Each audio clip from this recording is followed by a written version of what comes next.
If Signs and Shadows has encouraged you, if something you've heard here has helped you see truth more clearly, or if strengthening your faith in a dark season, we invite you to join us. Subscribe to our YouTube channel so you don't miss future episodes, interviews, and teachings. Visit our website at signsandShadows.com for more resources, exclusive content, and ways to go deeper. And if this episode spoke to you, please share it, because you never know who's standing in the shadows searching for light. Your share might be the confirmation someone's been praying for. Thank you for being a part of this community, and thank you for standing for truth. This is Signs and Shadows, and light still breaks through the darkness. We're here to shine the light of truth. Welcome to Signs and Shadows, a Christian podcast where we explore the edge of the seen and unseen. From the Nephilim to near-death experiences, from ancient prophecies to modern-day miracles, we dig into us. We dig into times events, spiritual warfare, and the personal testimonies that prove God is still moving. This is a space to grow in discernment, deepen your faith, and see the fingerprints of Jesus in this present age. Because in the shadows, His signs still shine.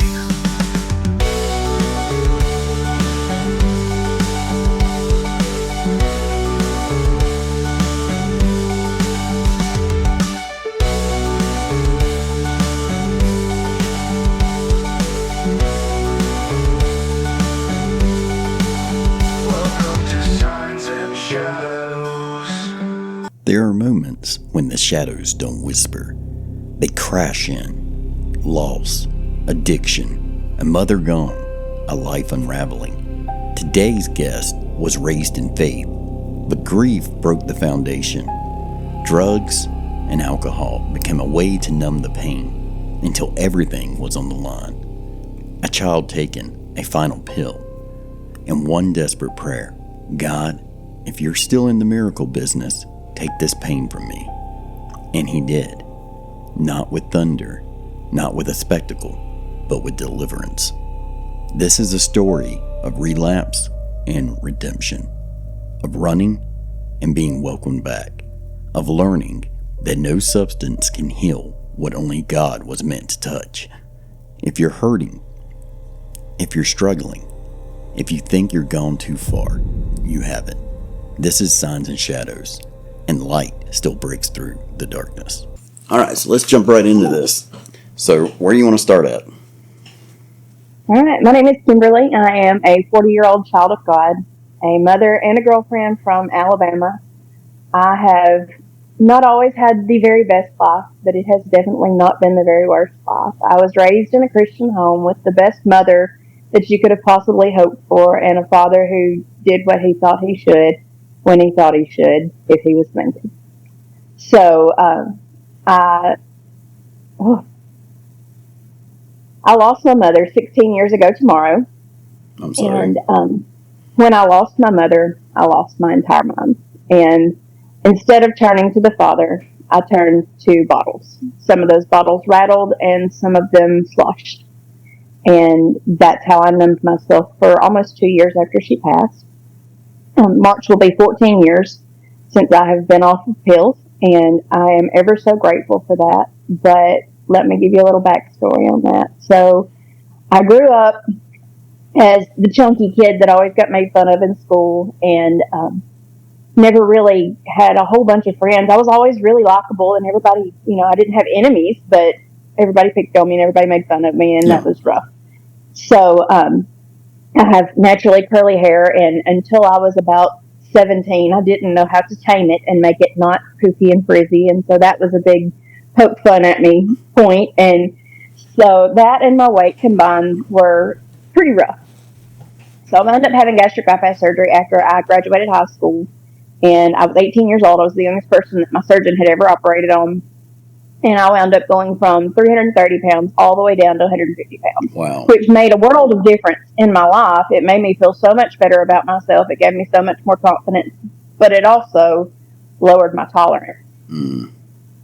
for a lot of things. So did you have that surgery just for the benefits of losing the weight, or did you have it due to health?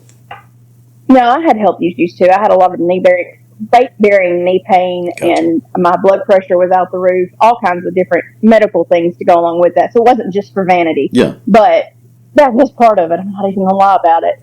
But if I had to go back and do that all over again, I'd do it again in a heartbeat, because it was probably the best decision that I've ever made in my entire life as far as my health goes. So I did that, and then I went through massage therapy school and skincare school after I got out of high school, and was a massage therapist and esthetician for several years. And then whenever I was 23, I got pregnant with my son, and I'm ever so grateful for him. He's a wonderful kid. He's in the room next to me right now, wrangling the dog. That's awesome. He is now 16 years old. He'll be 17 in July. And he's driving, he's doing all his own stuff. He's a very independent kid, and I'm very thankful that I have a relationship back with my son today. Yeah. Because 2 years after my mother passed away, DHR came in and took custody of my son for neglect, because I wasn't paying any attention to him. I wasn't trying to be a mother. I wasn't trying to raise a child. Yeah. I was trying to numb the pain of losing my mother. Tell me how it was when you actually learned that you were going to be losing your child. Were you there? Was it a phone call? They came and knocked on my door, and my brother and his wife were there with them. So I know for a fact now. I didn't know at the time that they were the ones that had called them, but I do now. And I thank him every time I see him. Thank you for calling him, because it changed my life. But she knocked on the door, and my ex-husband opened it, and he said, "Can I help you?" She was like, "Yeah, we're here to speak with Mrs. Walker." And he said, "Okay." So I was sitting there. I had just finished taking my handful for the morning, and she said, "We've been called to do a welfare check for him for neglect." And I said, "I ain't neglected my kid. What are you doing?" You know, in my major state of denial. I had done nothing wrong. I was just, I was a grandmother, and I was doing all the things I should have done, even though I was high as a kite whenever she showed up. So, they had no doubt that they were there and doing the thing that they should have been doing. And, it was the worst and best day of my life. How you can have both of those happen at the same time, it's really kind of confusing to some people. But not only did I lose him, but I knew in that moment that he was the only thing that I had ever had that was truly mine. Yeah. And I would do whatever it took to be able to be a mother to that child. So let's back up for just a minute. Okay. When you were young, you were raised Christian, right? Mm-hmm. Now, I was. Go ahead. How real was God to you? Was it more of a thing of your family was getting you to go to church, or did you have an actual personal walk with God? So people say that they were made to show up at church every time the doors were open. Yeah. My mom had a key. She was the piano player. So we were there even when the doors weren't open. Yep.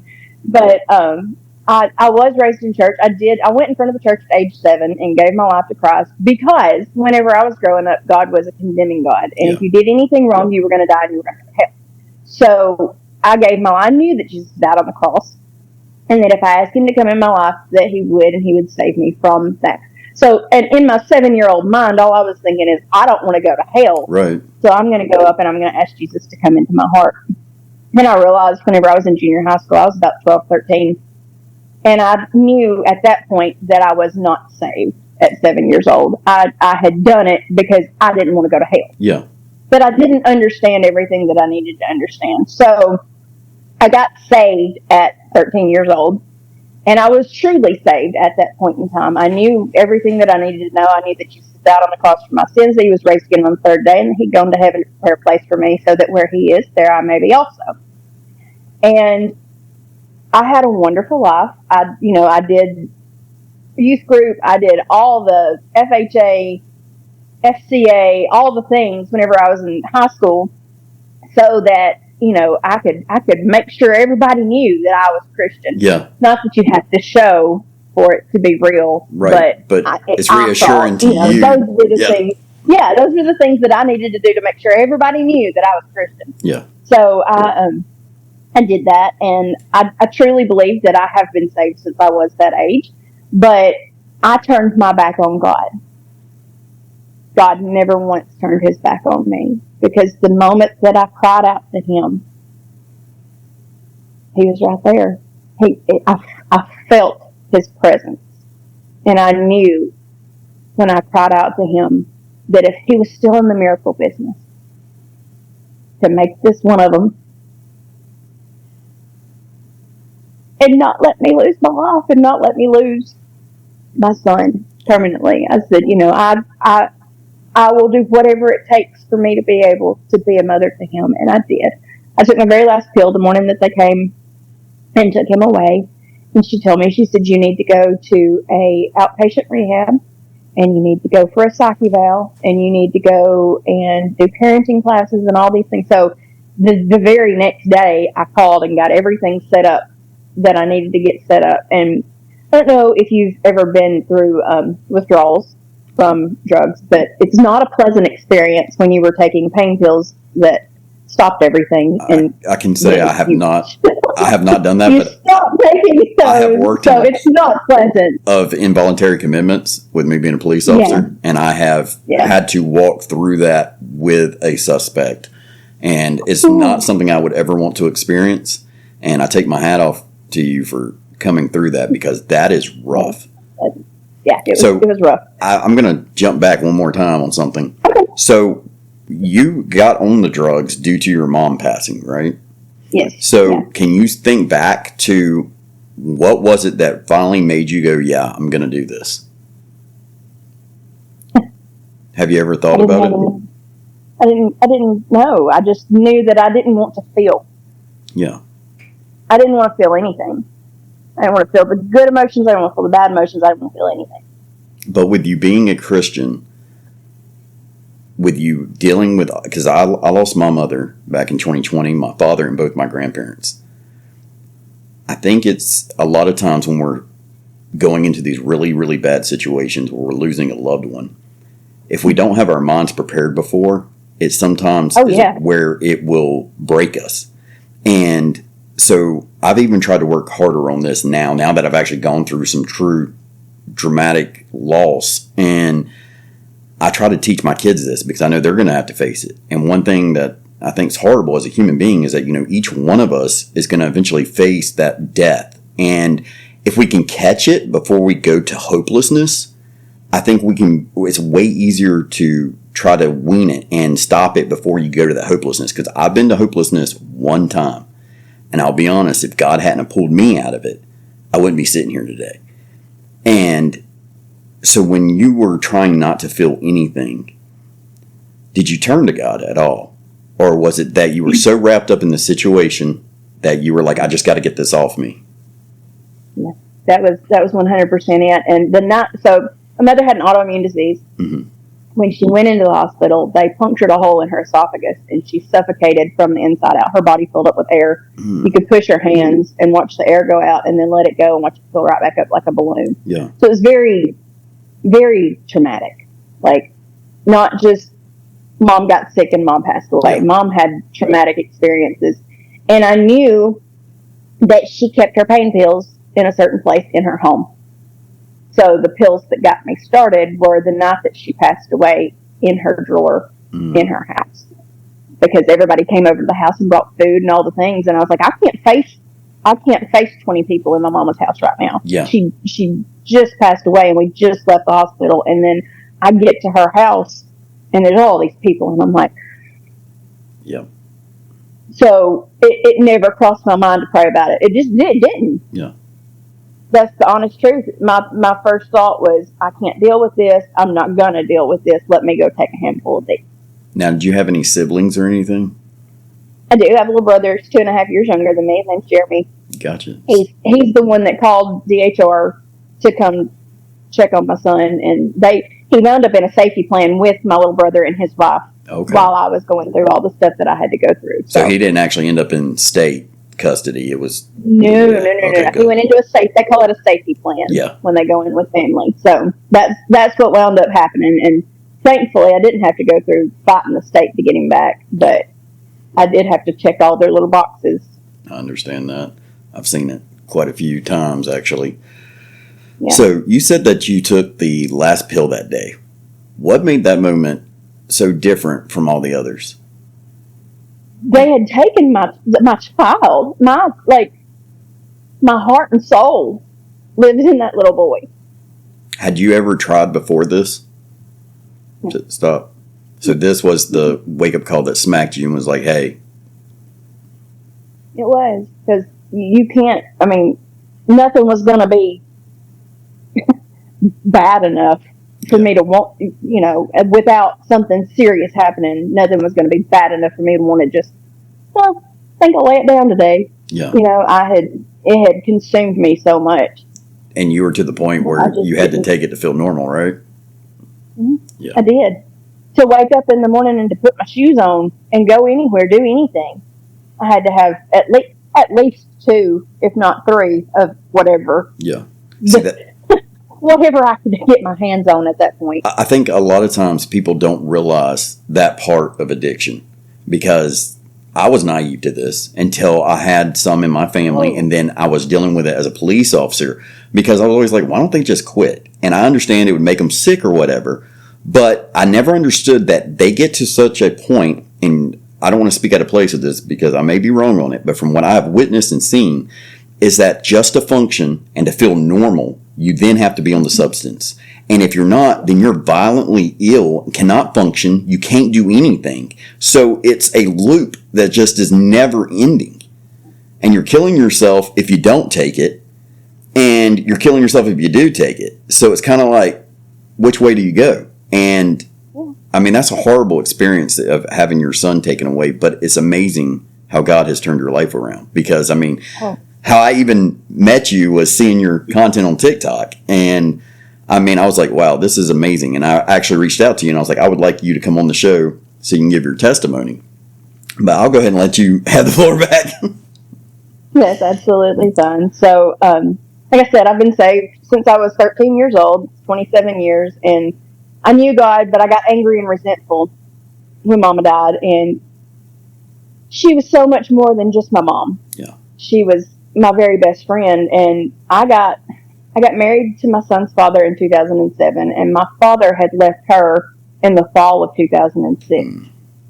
So those last few months that I had at home, it was just me and my little brother was 2.5 years younger than me, so he was out having fun doing his college life thing and all that stuff. So it was most of the time just me and Mom. When we weren't at work, we were there, and we were cuddled up in the bed watching TV together, So she was truly my very best friend, and I'm thankful that I got to know her at the level that I got to know her after my father left, because she was able to come out of her shell and to be who she was instead of who she thought she had to be to please him, which she thought would never be enough. So that meant so much to me to get to know her and get to be there with her. During active addiction, I completely turned my back on God. Like I said, I was so relieved when I cried out and he was still there. Yeah. Because like I said, I turned my back on him, but he never turned his back on me.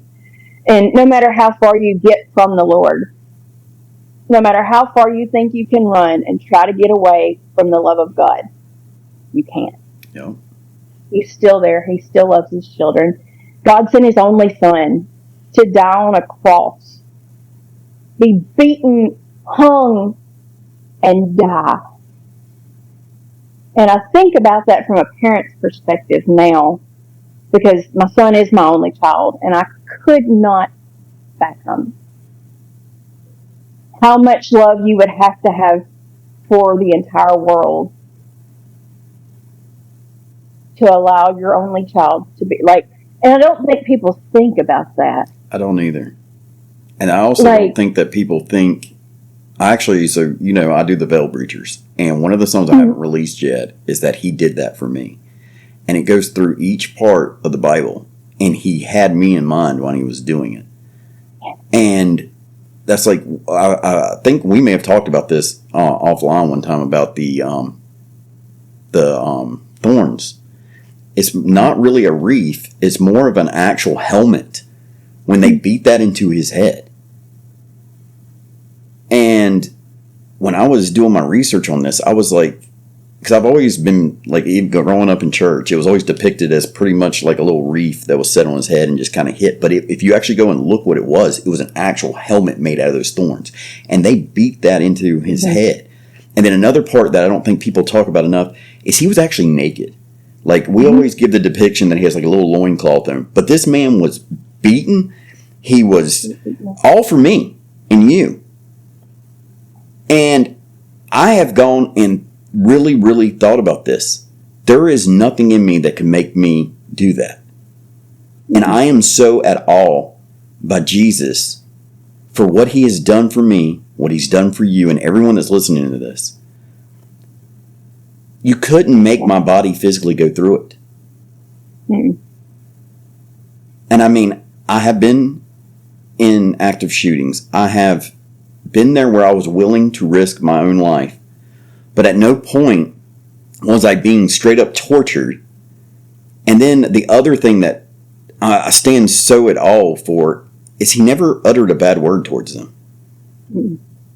Because I mean, Father, forgive them, for they know not what they do. Yeah, because I mean, I'm guilty of this. Somebody cuts me off, I'm going to be saying everything under the sun. I mean, you catch me in the right moment, and I'm like, and that didn't even really hurt me. It just inconvenienced me. And I'm like, it's amazing to me what Jesus went through for us. And what's amazing is he did it before we were ever even born. And then that's like what you were talking about, is that God never left you. If you go back, there's a verse, I believe it's in Psalms, that David's talking about, that if I'm down in Sheol, you're there. If I'm up in heaven, you're there. No matter where I'm at, you're there. And I've thought about that. And then I've even thought about it, like, all these people that are actually currently in hell, that are going to hell, God sees that. And he knows, and he feels like, oh. And I'm just like, I am at awe with how powerful and how mighty and holy Jesus is. And I'm going to kind of switch the subject for just a minute, because this is the way that I think. So, you know, as Christians, a lot of times we're always talking about what Jesus did. But what is he currently doing? Currently, he is the high priest of heaven. And that is something that a lot of people don't realize. Like, right this second, while we're having this conversation, he's busy doing things. He is currently actively doing things. I'm hoping to have one of these on in the future, but one of the things that's been intriguing me is that in the Muslim communities where they can't go and watch the internet, they can't do anything that has to do with Christianity, Jesus is showing up in their dreams. He is literally going where no man right this second can get the word of him to them, and is giving these people hope. And that's one of the reasons why I wanted you on here, because I was like, you have an amazing testimony.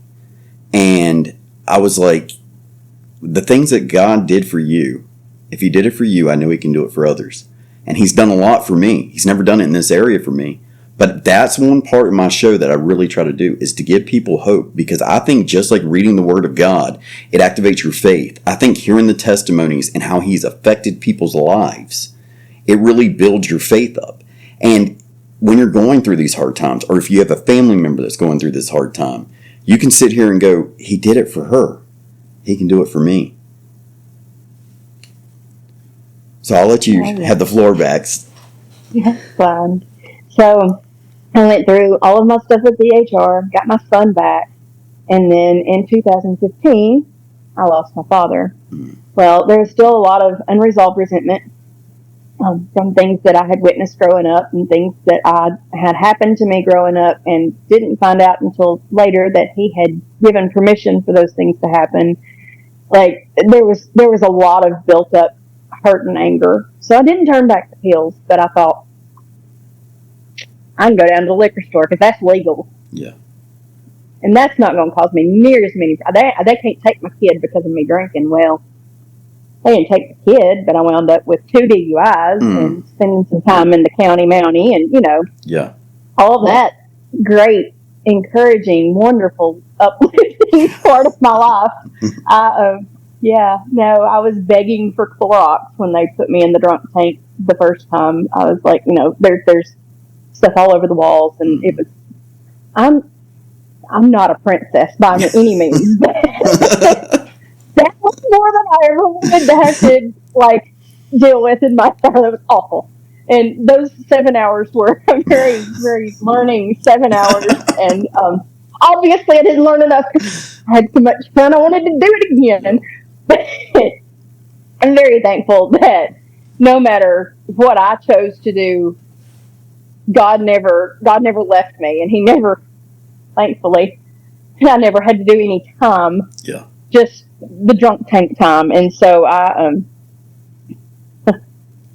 learned at that point that I wasn't going to solve anything with a liquid, and that having something tragic to me happen, the only solution is to turn to God. No matter how hard I try to make it something worldly that can fix it, it's not going to be fixed unless I turn to God, turn to the Word, and turn to my Christian friends and family, and say, "Hey, Yeah. I'm going through this. I need your prayer. I need you to give me some guidance. I need help." So I was 30 when I lost Daddy, so I felt like I was an adult, Yeah. but I still needed an adultier adult to help Yeah. me adult. I know what you mean. It was like, what do I do? What do I do? And my father and I had tried to repair some things along the way from the time that Mom passed until he passed. He had a motorcycle accident, Mm. and that's what wound up ending his life. But I had so many things that were running through my head, and I thought, I can never forgive you for the things that you did and that you allowed to happen to me. Yeah. How could a father do that? How could he allow people to do the things that were done? Do you mind expanding on that at all? I still to this day struggle. So when I was 4, I caught him and my babysitter having intimate moments. He was home because his back was hurting. Mm. And so the babysitter still came over because Daddy wasn't going to be able to take care of his back was hurt. He couldn't go to work. He couldn't pick the kids up and play with us and da-da-da-da. Yeah. So the babysitter still came. And so I had gone and laid down for nap time, and whenever I woke up, they never knew that I saw them. Yeah. But I saw them. And I knew that his no-no parts and her no-no parts were not supposed to be touching. Yeah. Then, how did you, whenever I was already... How did you at that young age make the decision not to bring that up? I don't even know. I mean, like I said, I was 4, so I don't know if it was... I was scared to tell Mama because I was afraid of what Daddy might do. Oh, gotcha. Or what, I don't really know what went through my head because I was very young. But I do remember it like it was yesterday, and I'm 40 years old. That's one of those things that is scarring. So I never said anything about that. And then whenever I was out of high school and already into massage therapy and skincare school, my father was working at a nuclear plant here locally. Well, one of the men that worked there with him lived like 2 hours away, and they worked funky shifts. So whenever they were on schedule, then that man would stay at our house. Gotcha. Well, come to find out, he and my father were doing things as well. And part of that bargain was that if he and Dad were able to do things, then he was allowed to do things to me, which I stopped very abruptly and told my mom about it. And she was like, "Oh, Kimberly."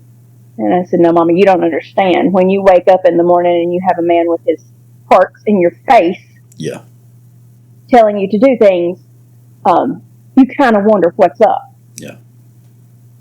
So I didn't know until after Mom and Dad had divorced that was what had happened, and that he had told him that if he could do what he wanted to do, then he could do what he wanted to do. So it was bad, and I never allowed anything to happen. Yeah. But I did wake up with that But that's crazy because he's supposed to be protecting you. Yeah. Like, did you forgive him? I wanted to, and I being human, you want to forgive and you want to be able to let things go. But I've still to this day, even though he's dead and gone, I still can't. Like, I don't understand how you could as a parent, give someone permission to hurt your child. You have to. So, I had a very, very rough upbringing with my father, and my father's life was cut short because I really think, how you plant seeds. Sometimes those seeds grow and then they come back.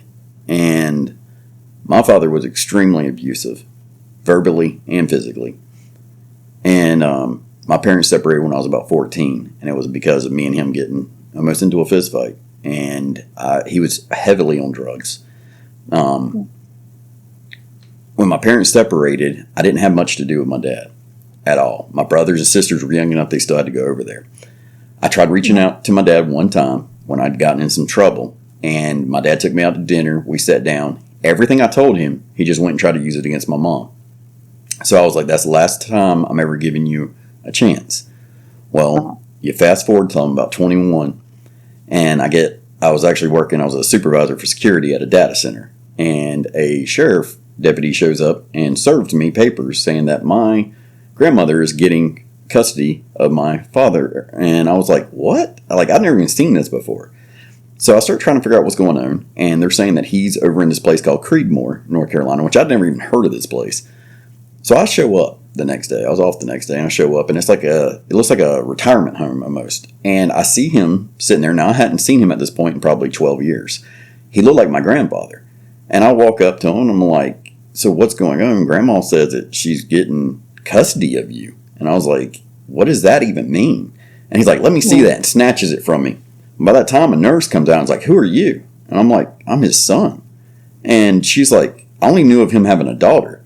Well, come to find out, so my dad was married once before.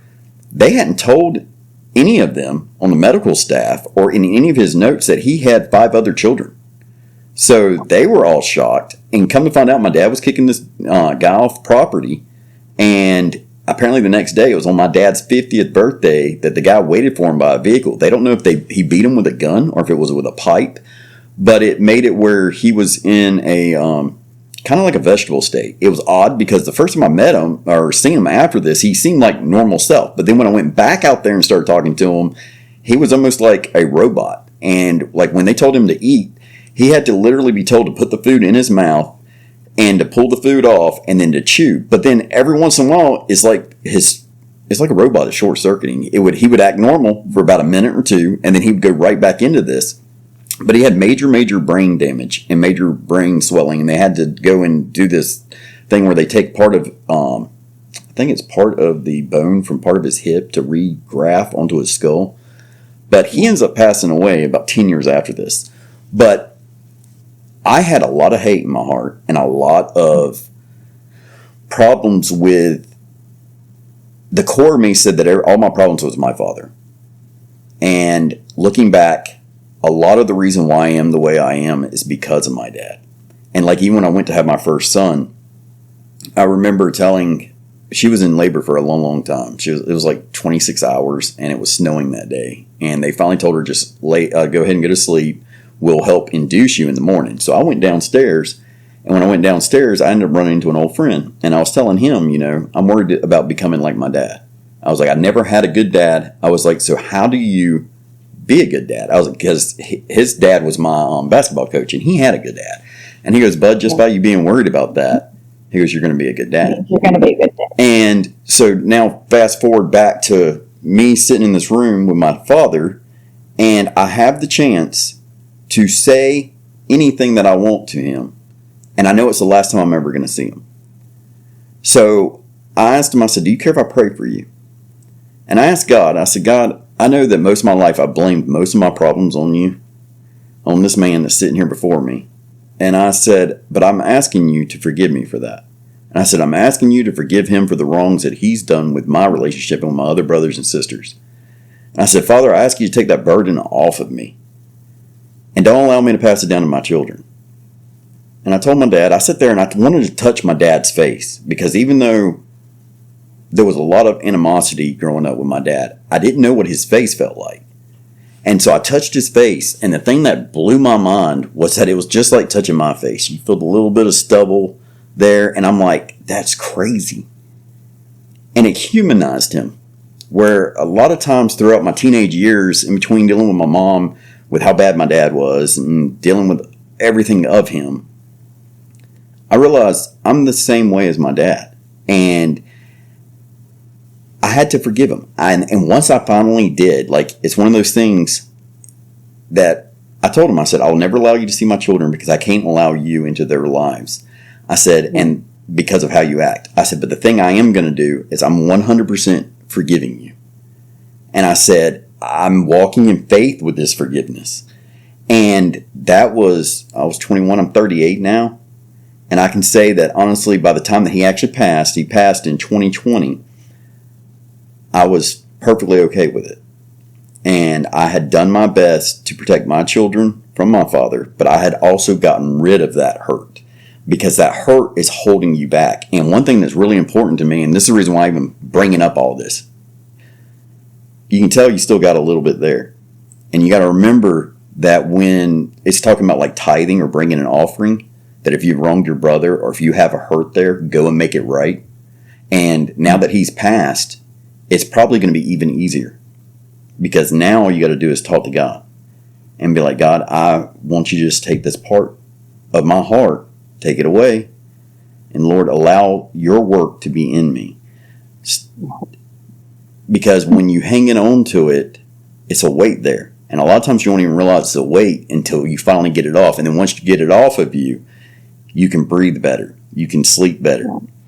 And so I would just encourage you to work on that part, because your children will see the difference. And because I think a lot of times the hurt that we have ends up becoming a generational curse. Because even if we don't do the exact same things that we were hurt by us holding that grudge, it ends up extending to our children.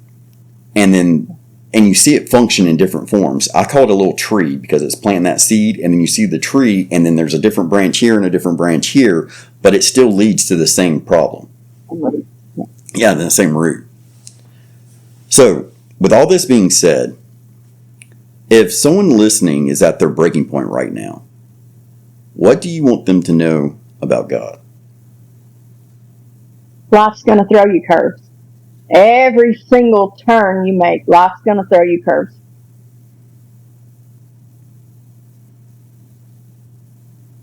But I promise that you can deal with them much better through the Word of God and prayer and trusting in Him than you ever could in a bottle of any kind, whether that's a rattling bottle of pills or a sloshing bottle of alcohol. God is the answer to every obstacle that life can hand you. And no matter how far you go from Him, He's still there. And He still has His hand out. And He's reaching down, waiting for you to reach up and grab it. Amen. A lot of people say, that an addict should just quit. Like you said earlier, why don't they just quit? Yeah. And why can I try so hard to get them help, but they won't stop? Because until you hit rock bottom, until you are at the very lowest point of your life and you realize that the only way you have to go is up or into the ground, that's when you realize that God's the only answer. And He will pull you out. He will pull you out Someone of needs the to hell hear that that you're right living now. in. Yeah. He will. He'll pull you out of the hell that you're living in on earth. And if you have friends or you have family that you have tried and tried and tried to get to stop and they won't stop, know that there is hope. But they have to want it for themselves. You can't want it enough for them. It's not possible. But there is hope through the Savior. 100%. I want to tell you, I really do appreciate you trusting in God and also trusting me to be able so you could share your story, because I love that the Lord is using me and He's using this show. And I really do appreciate you trusting us to put your story out. And thank you for doing that. And thank you for being so open and bold. Did you want to talk about what you're trying to work on now? Or you want to hold that off? The Lord has told me that I need to open a recovery facility. I don't know if that's just going to be a recovery facility for women or if it's going to be for struggling teens. I'm not really sure what direction. My job is to know the what and the why, not the when and the where and the how. Yeah. So I am trusting in Him to provide all those answers, and I know that in His time He will. I don't know if it's something that I just need to start with an outreach and then build into. Like I don't have all the answers, but I have no doubt in my mind that the Lord has told me that this is the direction that I need to go. So I'm excited about what the future holds, and I'm excited about the multitude of lives that I know can be changed by not only my story, but by the love and the strength of God. Yes. Amen. So we'll see what it holds. We're just going to go with it. Thank you again for coming on. Is there anything else you would like to say, or anywhere you'd God like bless you all, every single one of you. And I don't know your story. If you want to reach out to me, that's more than absolutely fine by me. I know that if I hadn't had someone there to talk to that had been through the same things that I have been through, that I would not be where I'm at today. People sharing their hope and their strength and their journey through faith in God to be a recovered alcoholic or a recovered, and I know you're not supposed to say recovered because we're never 100% guaranteed that we're done with it. It's a choice that you have that you can make or you can not take. But if I hadn't had someone there to lead me through, then I probably wouldn't have been the person that I am today. So if you ever need anybody that you can talk to, I'm here, and I'm more than willing to share my testimony with you in a more personal setting. If you have questions that you want to know answered, let me know, and I'll be happy to do that as well. And where can people find you? People can find me on TikTok as Kimberly was a mother trucker. I completely didn't tell anything about my trucking experience, but I have been a truck driver for the past 7 years. And I recently resigned from that position, and I am doing only online things now and working on doing whatever I need to do in order for this recovery center to be a reality. So that's amazing. Well, thank you again for coming on the show. I am who I am. Before we continue, I want to take a moment to share something connected to the heart of this show. The Veil Breachers is a music project from the same place as Sign and Shadows, where truth collides with darkness, where spiritual warfare is real, and where light pushes back. Our latest song, Praise You As I Die, isn't just music. It's worship in the fire, faith under pressure, praise when everything says quit. If you've ever walked through grief, spiritual battle, or the kind of darkness that forces you to cling to God, this song is for you. You can find the Veil Breachers, Praise You As I Die, right now on Spotify, Apple Music, YouTube Music, and everywhere you stream music. Check it out after the episode. And remember, the battle is real, but so is the victory.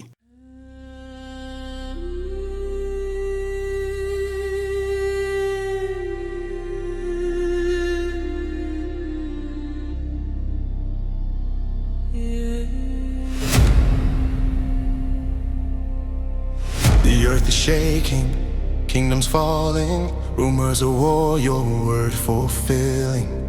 Hearts grow cold, deception rising, but I cling tight to your promises.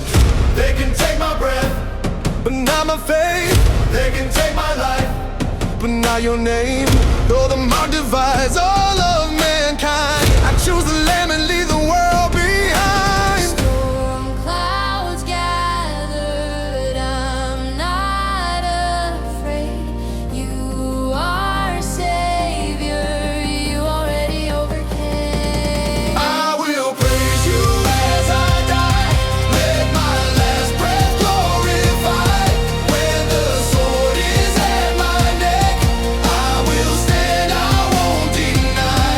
If the end is